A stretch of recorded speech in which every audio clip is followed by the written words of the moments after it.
تفسیر قرآن پر مبنی پروگرام قول اللہ میر عدیل عارف کی جانب سے۔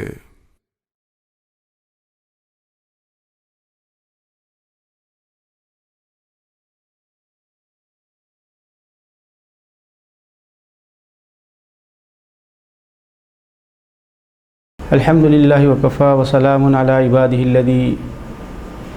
اما بعد اعوذ باللہ من الشیطان الرجیم بسم اللہ الرحمن الرحیم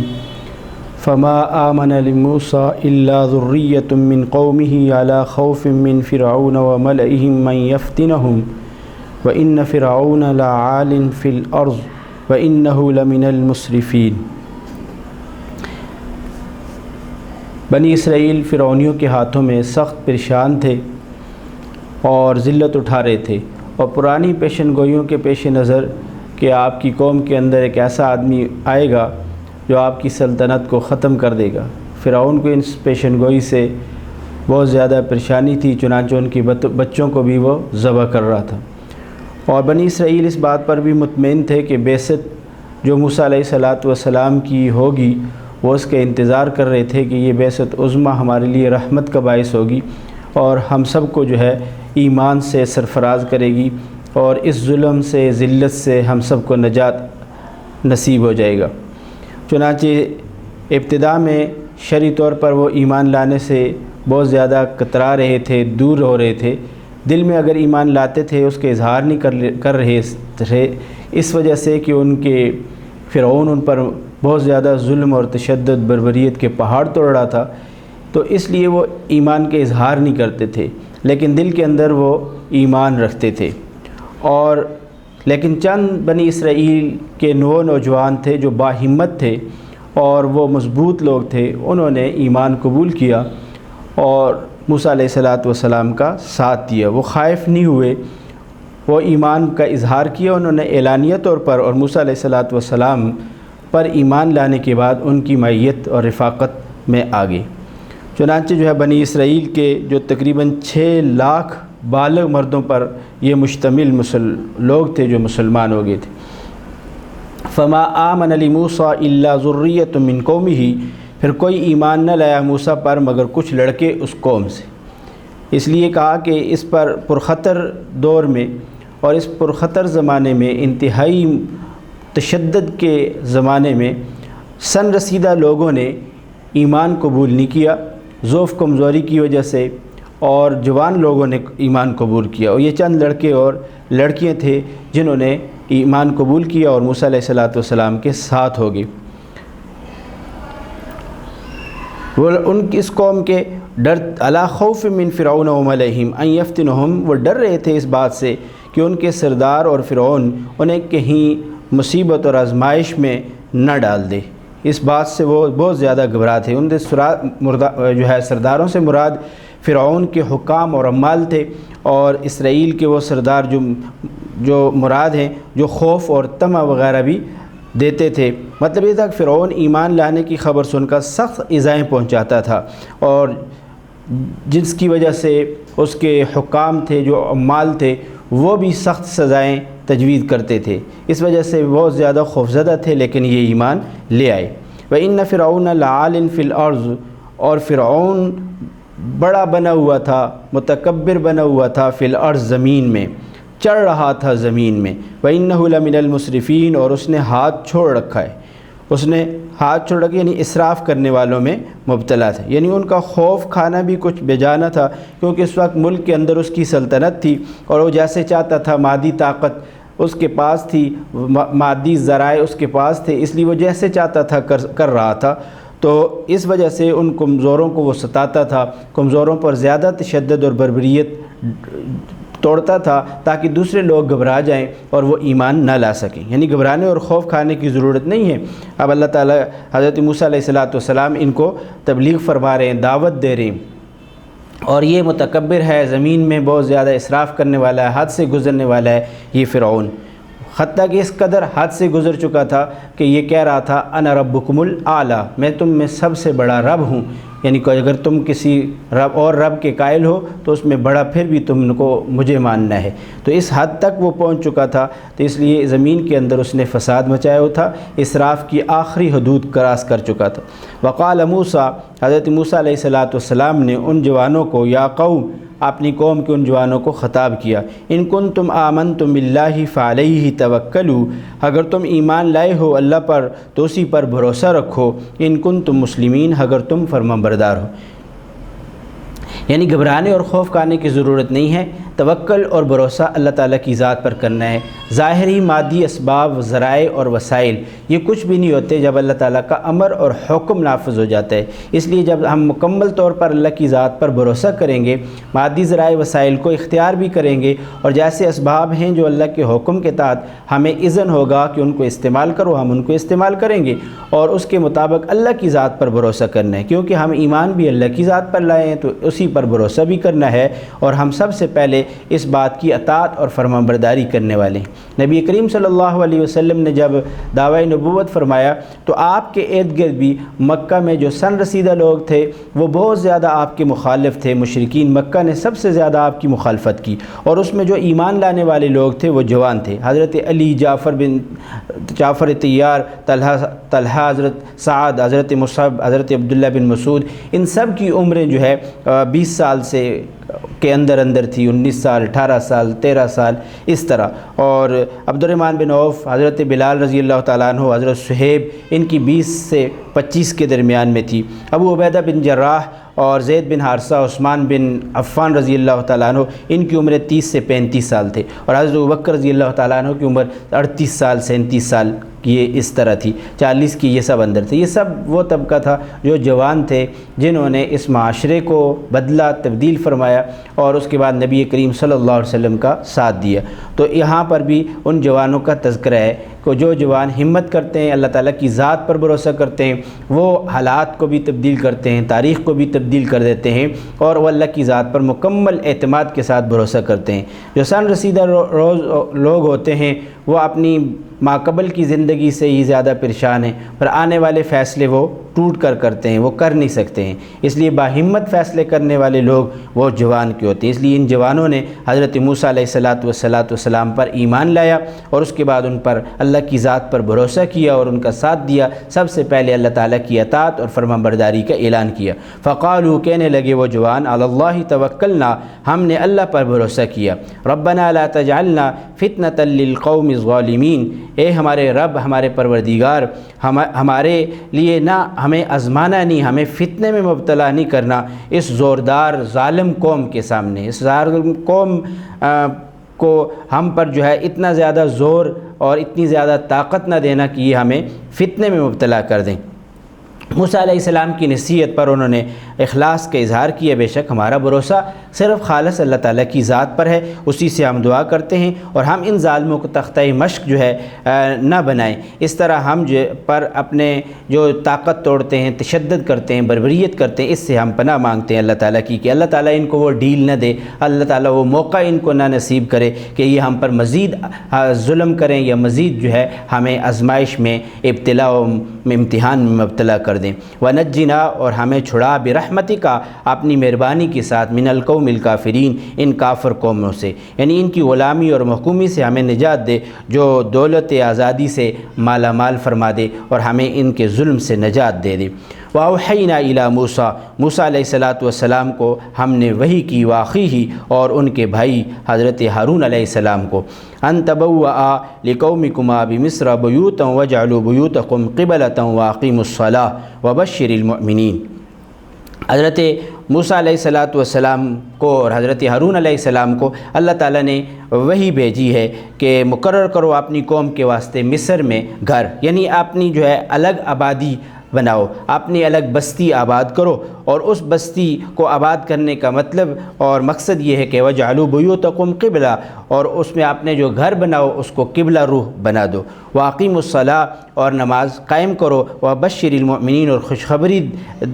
آپ دے دیں ان لوگوں کو جو ایمان لائیں، ایمان والوں کو آپ خوشخبری سنا دیں۔ تو حضرت موسیٰ علیہ السلام، یعنی یہ ان لوگوں کے اخلاق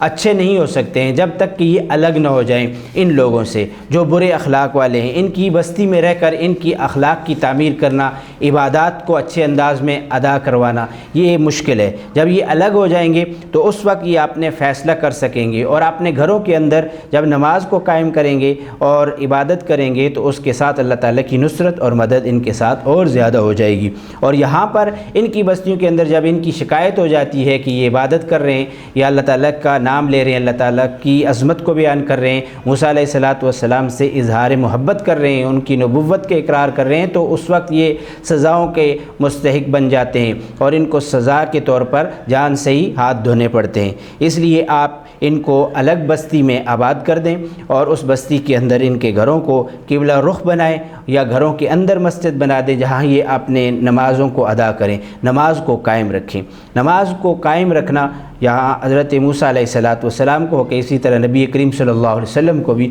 یہی حکم تھا کہ آپ یہ اپنی امت کو نماز قائم کرنے کا حکم دیں، کہ وہ سب سے پہلے آپ نے فرمایا کہ جب بھی سلطنت بن جاتی ہے تو اس میں پہلا کام یہی ہوتا ہے خلافت کا کہ وہ مساجد کو آباد کروائے، مساجد میں نمازوں کو قائم کرے۔ باجماعت نماز جب قائم ہو جاتی ہے، لوگوں کے اندر اللہ کی خشیت، اللہ کا خوف آتا ہے، تو وہ جب حقوق اللہ کو ادا کرتے ہیں، اس کے ساتھ ان کے لیے مخلوق کے حقوق کو ادا کرنا سہل ہو جاتا ہے۔ جب وہ اللہ تعالیٰ کی ذات پر مکمل ایمان لاتے ہیں، اس کے حضور میں سر بسجود ہوتے ہیں، رکوع کرتے ہیں اور اس کتاب کی تلاوت کر کے اس سے ہم کلام ہوتے ہیں، تو ان کا دل خشیت سے پر نور ہو جاتا ہے، آباد ہوتا ہے۔ اب جب بھی وہ کوئی بھی معاملہ کام کرنے لگتے ہیں، اس وقت اللہ تعالیٰ کا خوف ان کے قلب میں اور اللہ تعالیٰ کی ذات کا تخیل ان کے ذہن میں ہوتا ہے کہ اللہ تعالیٰ ہمیں دیکھ رہا ہے، تو اس کے ساتھ جو اچھے اعمال ادا کرتے ہیں۔ اس لیے حضرت عمر رضی اللہ تعالیٰ عنہ جو عمال مقرر کرتے تھے، گورنر، تو ان کی نماز کو دیکھتے تھے، جو جتنی اچھی خشوع کے ساتھ نماز پڑھنے والا ہوتا تھا اس کو زیادہ ترجیح دیتے، اور ساتھ میں یہ ارشاد فرماتے تھے کہ جب اس کی نماز بہت اچھی ہے اور نماز کی اصلاح کرنے والا ہے تو یہ لوگوں کی بھی اصلاح کرے گا، لوگوں کے ساتھ بھی غلط رویہ اختیار نہیں کرے گا، ظلم نہیں کرے گا، اور اسی طرح دیگر کام ظلم کے وہ بھی انجام نہیں دے گا بلکہ ان سے پرہیز کرے گا۔ وبشر المؤمنین، تو آپ نے فرمایا کہ ایمان والے لوگوں کو آپ خوشخبری سنا دیں۔ وقال موسیٰ ربنا انک آتیت فرعون وملأہ، اور کہا موسیٰ علیہ السلام نے، ہے ہمارے رب، تو نے دی ہے فرعون اور ملأہ اور اس کے سرداروں کو، اس کے حکام و مال کو، زینتاً رونق، و اموالاً اور مال، فی الحیات الدنیا دنیا کی زندگی کے اندر۔ دنیا میں آپ یعنی ہر قسم کا سامان، رونق، آسائش کا اللہ تعالیٰ نے دیا ہے، اور ہر حسن صورت، حسن جسمانی صحت،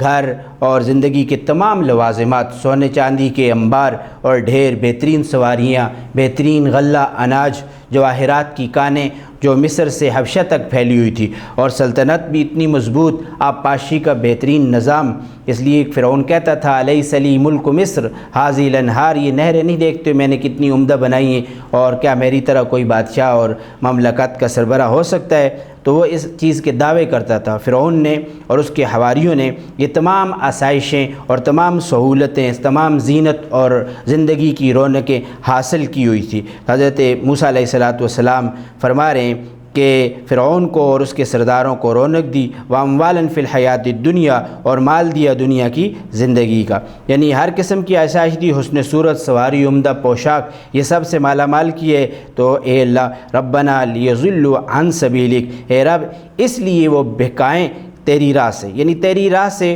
وہ دوسروں کو گمراہ کریں۔ اس لیے اس مال کا فائدہ یہ تھا کہ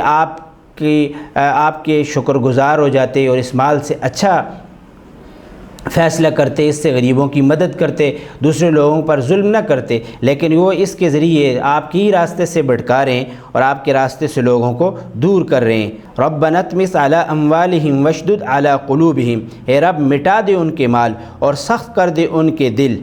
فلا یؤمنوا، تاکہ یہ ہے نا ایمان نہ لائیں، حتی یروا العذاب، یہاں تک کہ دیکھ لیں دردناک عذاب۔ یعنی موسیٰ علیہ السلام مدت دراز تک ہر طرح کی ہدایت کر چکے تھے، عظیم الشان معجزات دکھا، یہ معاندین اور یہ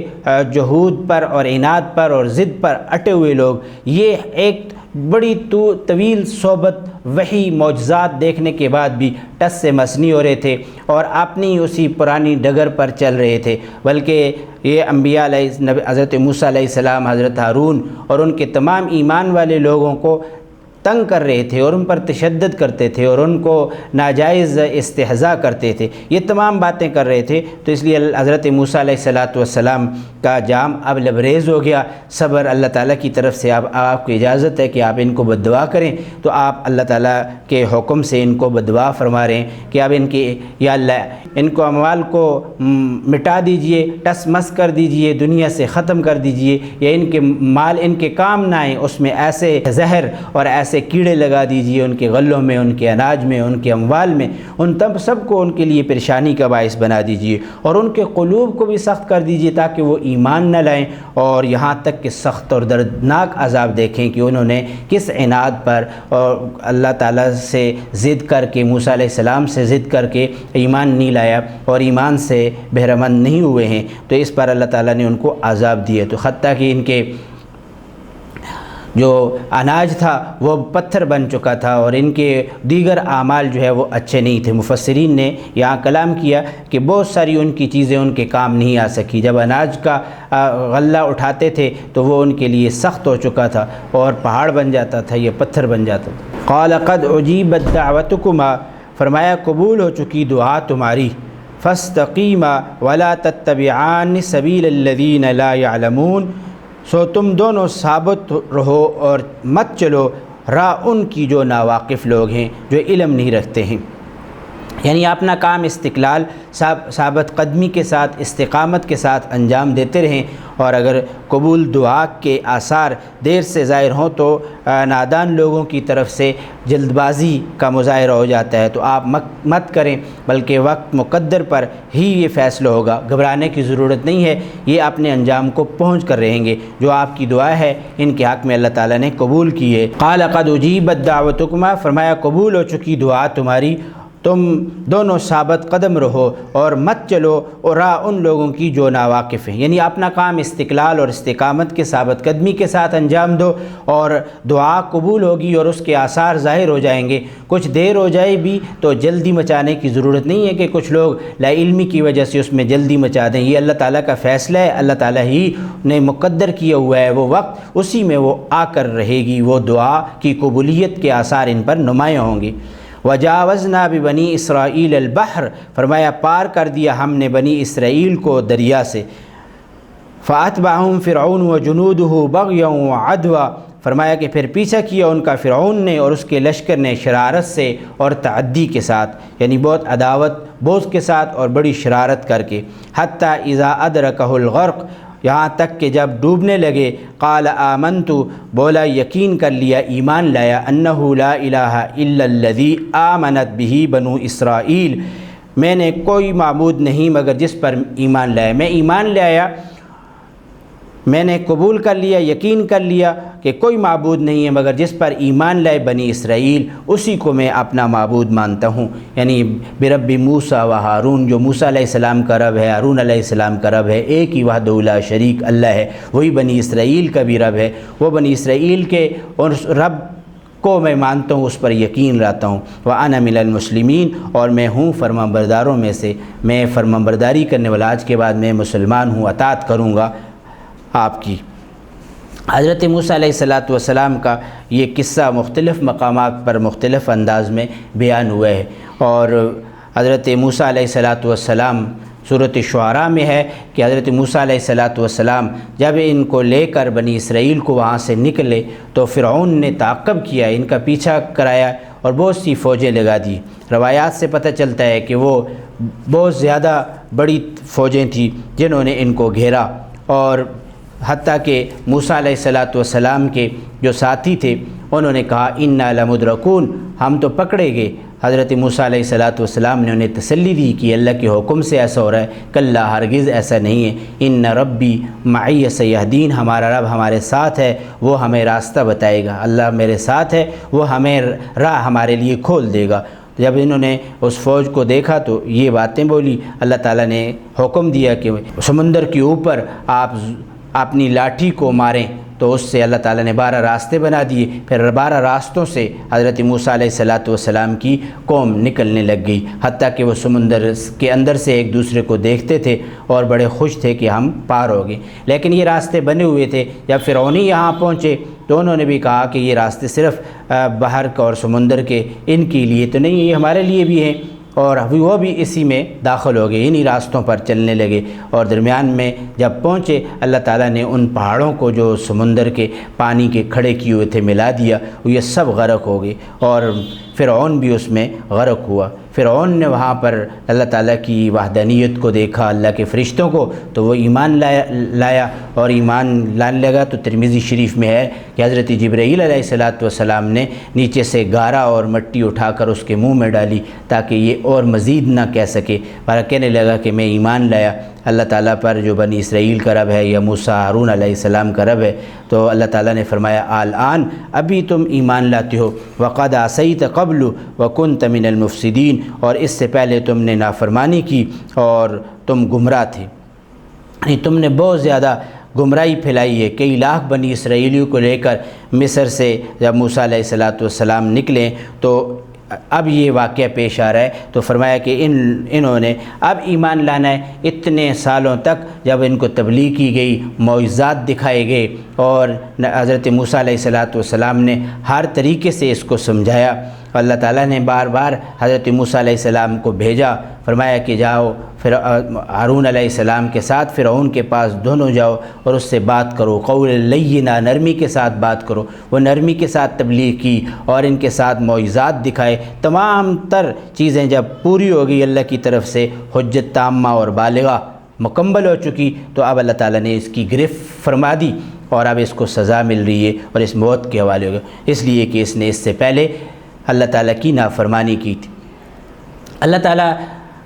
اس وقت ایمان قبول نہیں فرماتے، فرمایا کہ التوبۃ ما لم یغرغر، کہ اس وقت توبہ قبول نہیں ہوتی جب انسان کی ہنسی کے اندر اس کی سانس اٹک جائے اور اس کی آخری روح قبض ہو جائے۔ تو اب جب روح قبض ہو رہی ہے، اس کے سامنے فرشتے ہیں، اس کے سامنے آخرت کے تمام مراحل ہیں، تو اب ان مراحل کو دیکھ کر وہ تو زیادہ سی بات ہے کہ ایمان لائے گا، اب تو ہر شخص ایمان لے آئے گا اس وقت میں، اس لیے فرمایا کہ اس سرکشی میں اب کبھی بھی اللہ تعالیٰ قبول نہیں فرماتے۔ اب تو اس کا اینڈ ہی ہے، اب وہ جان چکا ہے کہ میں نے مرنا ہے اور میرے ساتھ یہ معاملات اب پیش آنے والے ہیں، اب ایمان اللہ تعالیٰ قبول نہیں فرماتے۔ فَالْيَوْمَ نُنَجِّيكَ، سو آج ہم نے بچا لیا بِبَدَنِكَ، تمہارے بدن کو، لِتَكُونَ لِمَنْ خَلْفَكَ، تاکہ تو پچھلوں لوگوں کے لیے ہو جائے آیتاً، نشانی، عبرت کا سامان بن جائے۔ وَإِنَّ كَثِيرًا مِّنَ النَّاسِ عَنْ آيَاتِنَا لَغَافِلُونَ، بے شک بہت لوگ ہماری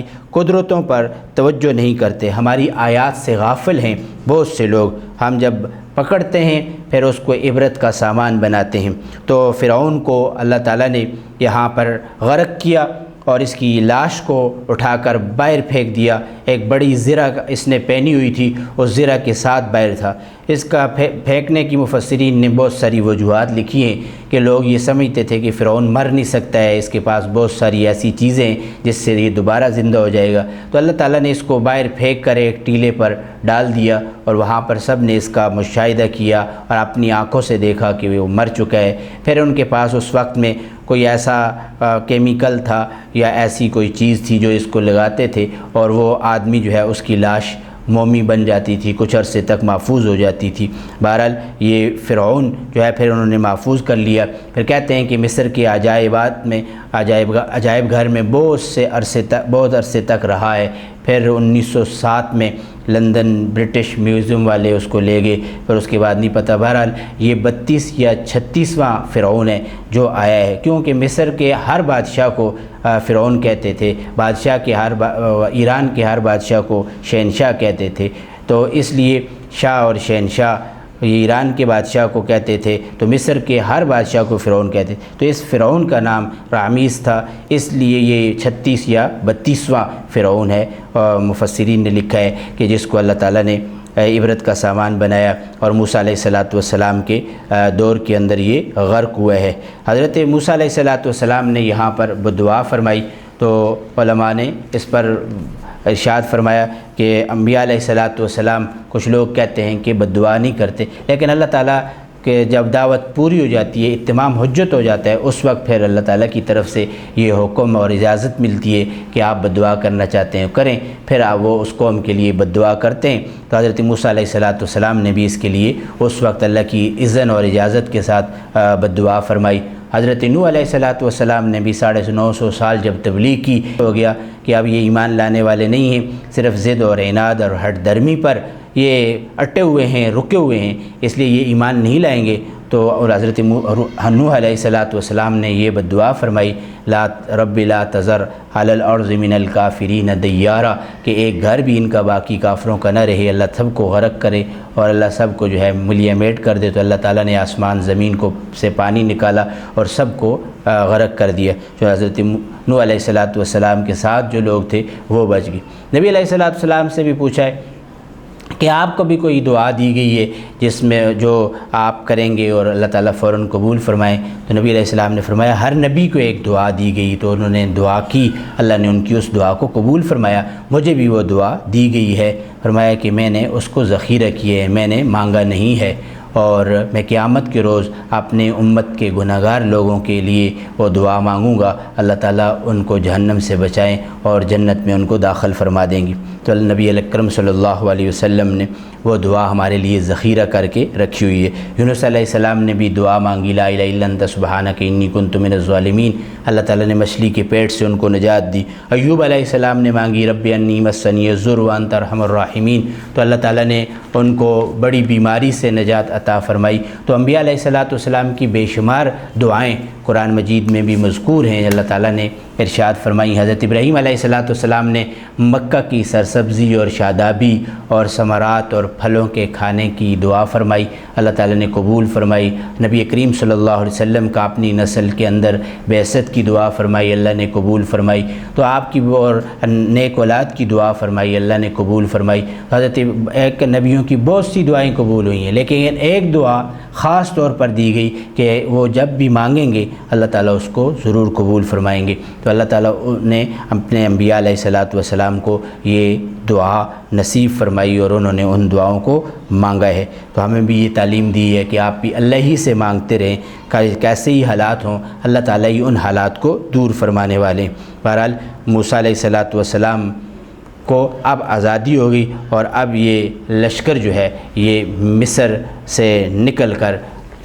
اپنے مقام پر پہنچ گیا، اور اللہ تعالیٰ نے فرعون سے ان سب کو نجات دی۔ موسیٰ علیہ السلام کو اللہ تعالیٰ نے ترقی دی۔ نبی علیہ السلام کو یہ تعلیم ہے کہ نبی صلی اللہ علیہ وسلم جب آپ حق پر ہیں تو مشرکین مکہ آپ کا کچھ نہیں بگاڑ سکتے، اسی طرح اللہ تعالیٰ آپ کو سر بلند فرمائیں گے، اور آپ کے دشمنوں کو اور اللہ تعالیٰ کے دشمنوں کو اللہ رسوا اور ذلیل فرمائیں گے۔ چنانچہ بدر کے موقع پر وہ بڑے بڑے جو ہے ابو جہل اور دیگر